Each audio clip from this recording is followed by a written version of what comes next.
Well, here we are at Cactus on a Friday afternoon. Brent's driven us up in this little hybrid Corolla, which, believe it or not, is packed with all of these planes,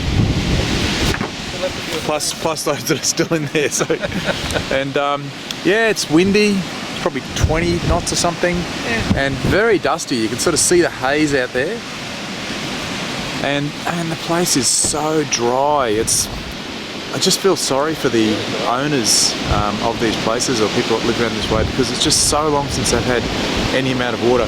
When Eric and I first came up here, probably, I don't know, 7 years ago or something, we were standing in knee-high green grass. So Brent's going to get out there and test the air with his gizmo.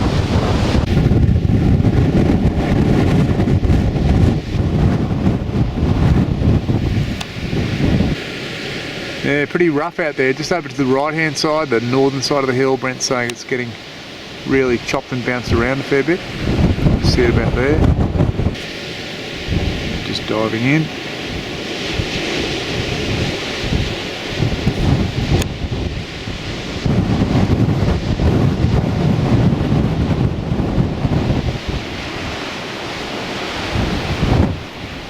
Oh, it's making a good noise there.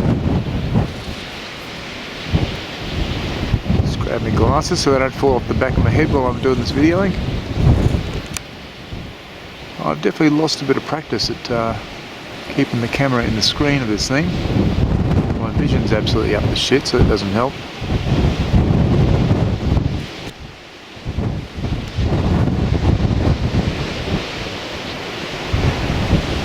Those fluoro tips are really great. That combination of the fluoro pinky orange and the black and white on the bottom is the best thing. Always got to get that close up of the face of concentration. Not long back from US DS Fest. Pretty challenging conditions. Brent's been finding it really rough. Lots of times getting sucked down and then being able to get down and getting spat back up again. A lot of bubbling along through the back. Not a lot of power. Best speed's about 136 so far. Not that we've been gunning all the time.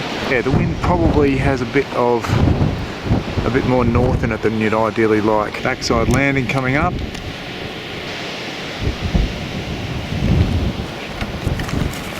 Whoa! So there she is, the mighty Gizmo. Lives to fight another day. See, I've got my old retirement home man's glasses on. I have single focal length glasses that only look at distance, and I'm meant to put them on instead of these progressive ones. I forgot as usual. I just flew the light Scratcho, and that was just really awesome, even though I was scared launching it because it was just hard to hold in the wind. It's very light. Yeah, it just penetrates so fast. Really no problem at all penetrating out the front side. Coming over the back, it's definitely pretty light for de-essing. But I gave it some laps, but was definitely scared because you have to go, at the moment, the wind's off angle and you've got to nip down really low into that tuck at the bottom to get the power, which means that if you get that bad suck down, you're going to be in strife. Brent has put together the Synergy and is about to launch that, so let's see how we go with that. It's only a short day for us. We've only come up after lunch, but you get very, very dry, dusty eyes here. That can be to the point where you can't do anything more. You can't even, look around because your eyes are so gritty. So I put a few doses of Visine in my eyes this morning, but so far so good. How are your eyes, Brent? They're okay at the moment, yeah. Very good. He says, piss off, stop talking, I'm concentrating. Just checking all the throws and trims. It's full flap. What we really love about these Synergies is just the Euro quality, like absolutely mint. I've never seen better quality than this, this on any model. Never scratched. I mean, it looks like it's been hand caught the whole time. It's just amazing. So it has. Just amazing, really. It's beautiful detailing here, just to give a bit of contrast in the air. It's amazing. A lot of work gone into that, It's one of those patterns designed to look like a repair, isn't it? Really? Yeah. So the Synergy's up and away, and I turned the camera off so I could launch it then, and certainly feels pretty solid, like big slow speed yaw as it took off. I think we're a bit crosswind because the wind's coming from the right there. I'm zoomed in a fair way there. So Brent's just checking that everything's trimmed up nicely and it's working well. So he's about to drop in. Let's check out that look of intense concentration. Being high and conservative at first, just sussing out how it's going. This thing with all its weight should cut through nicely today, even though there's turbulence down there and it's very rough. There definitely is power. So it's going to wind up to some better speeds pretty soon, but I better get the radar gun so that we can see. Oh, see that? Yeah, see that? Just as he comes up through that boundary layer there, the bottom wingtip getting pulled down in the turbulence. That was better. Yeah, he's got lower that time, got below that turbulence, through it there, under it there, back out. Yeah, perfect lap, mate. That's the sound. Okay. What's that, Brent? That was way too high. Yeah. Way down here. Too high that previous lap.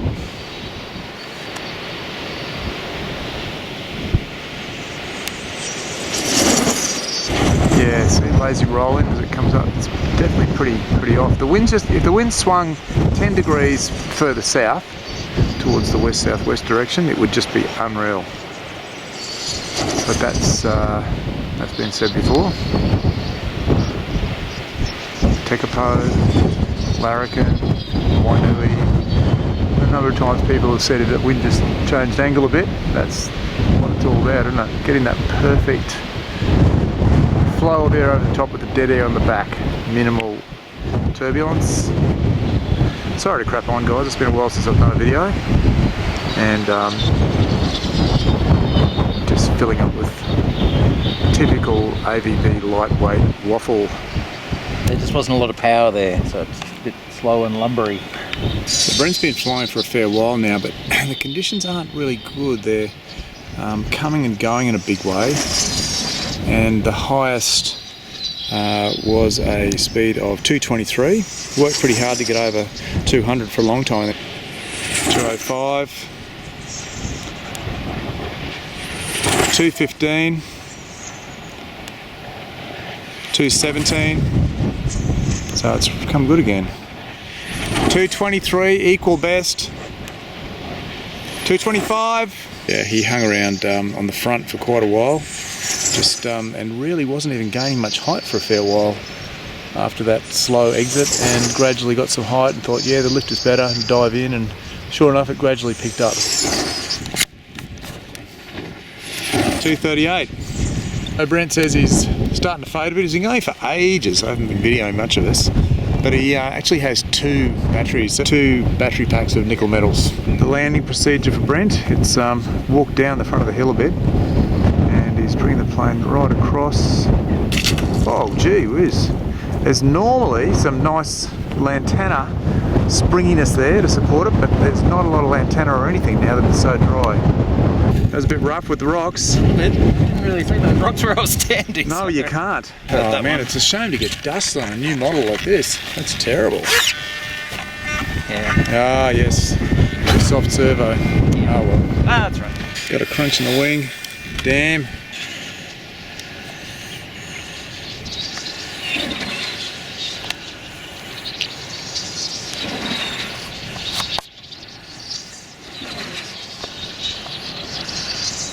And here's Scratcho. If we can. This is the light one.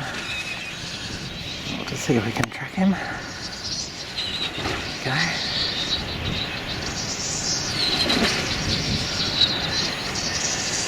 It's a little bit lighter, but maybe a bit better direction than it was before. Sort of. And you're doing some really good consecutive laps. Scratcho making angry sounds.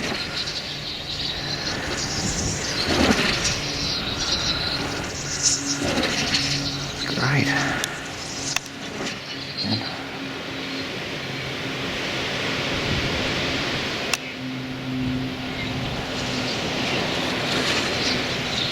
Well,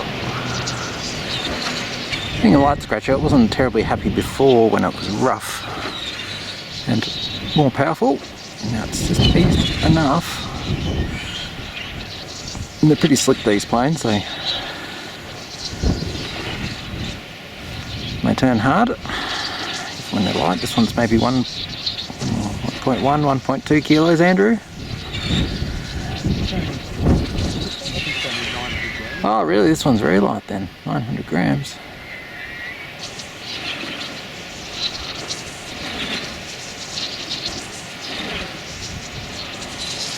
High laps there, getting it down.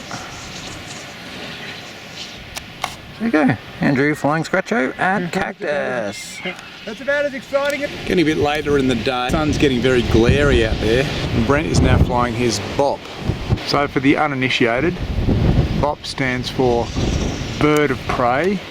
It's a sleek, super aerodynamically designed plane, optimised in every respect by one of those famous New Zealand research scientists. It's top secret, of course. You have to pay millions to get one of these things.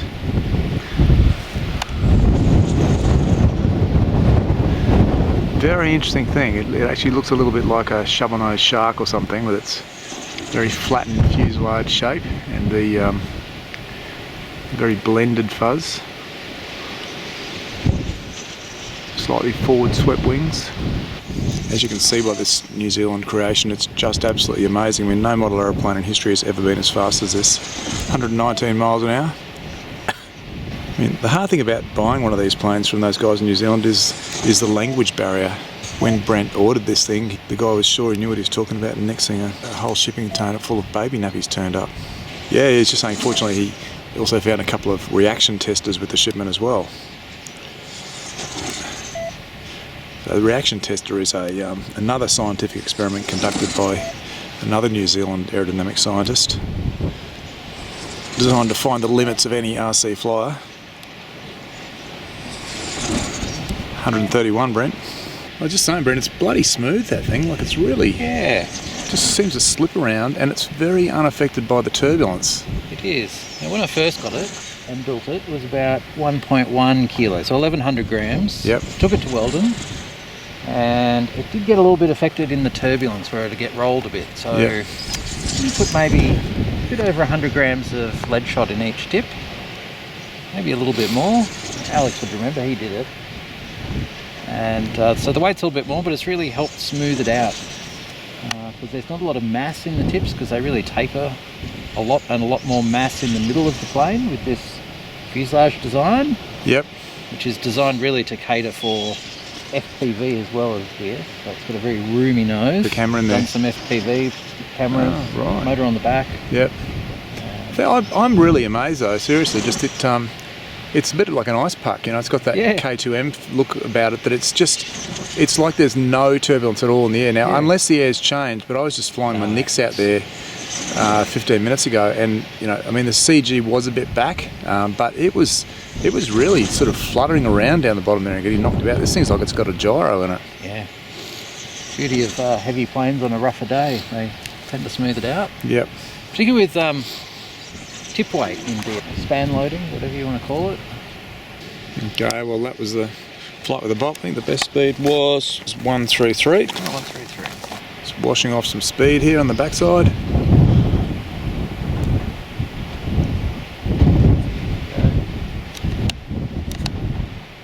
Way down the backside at the moment. Yeah, it's pretty heavy, so trust it. Here she comes. Into the dark. Whoa! Straight to the bush. Found that the tip split, but it didn't hit hard when it, you know, landed in that bush. Brent actually reckons it might have been flying. Yeah, I that could way. definitely see something as it was coming around. But it was flying A bit so dark slick. there. So. Yeah, those New Zealand manufacturers, they spoony. just, don't know how to make anything. Oh, they do. They just rush it sometimes. Brent's just launched something. I think it's an RT30. Looks like it's tiny. What is it, Brent? RT30. Yep, tiny RT30. Again, another one of those New Zealand experiments. Stand clear.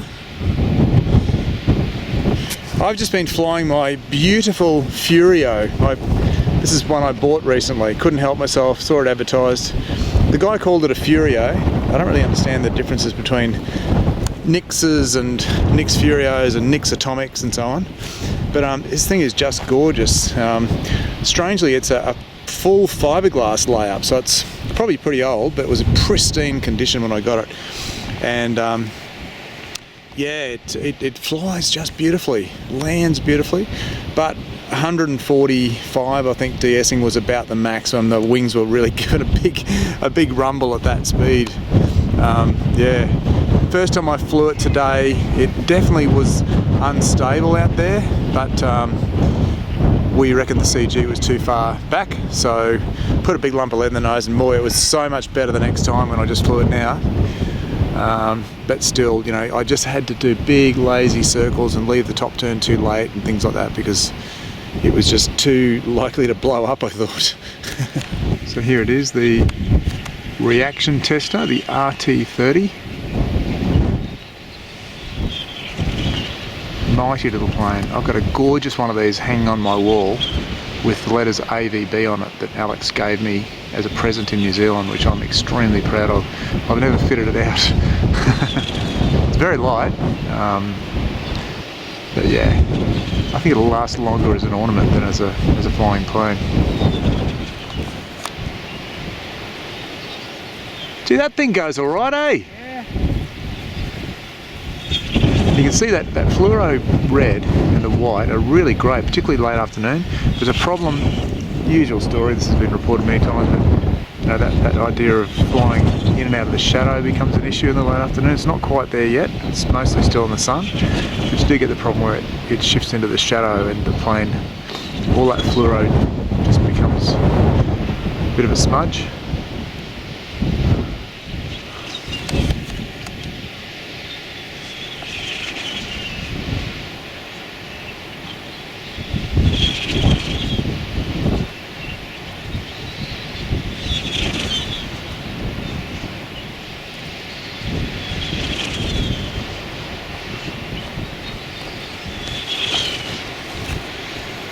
Concentrate on this one. Not a time for an afternoon sleep when you're flying an RT30. Get in before the shadow gets too bad. But I remember watching Alex flying the first of the RTs, which was RT42, I think, at Weldon back in 2012, and it was amazing. I think it had Hextronic HXT 900 servos in it, and I think it was the first plane to go over 150 mile an hour or something with those servos in it. And it broke itself time and time again, and it would just go back up the hill, and 10 minutes later I could be back down with it with something else patched on. That was actually a square tipped version, so there's really no great similarity between the old RT and this one, but yeah, the name lives on.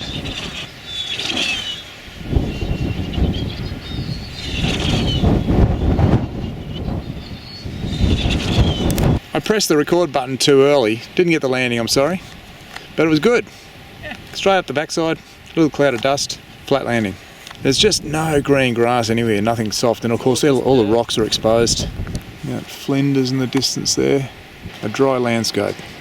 Well, I think we reckon we've had enough flying. yeah, If the wind was bang on direction, I don't think we'd be going because it'd be really nice and smooth and fun, but it's fairly rough and fairly on-off. Yeah. rough on the back. Hard Yeah. to get it below the shear. We'll just go back and pack up that huge pile of stuff up there. Massive planes. Reporters live from Cactus Ridge signing off. See you next time. See you next time.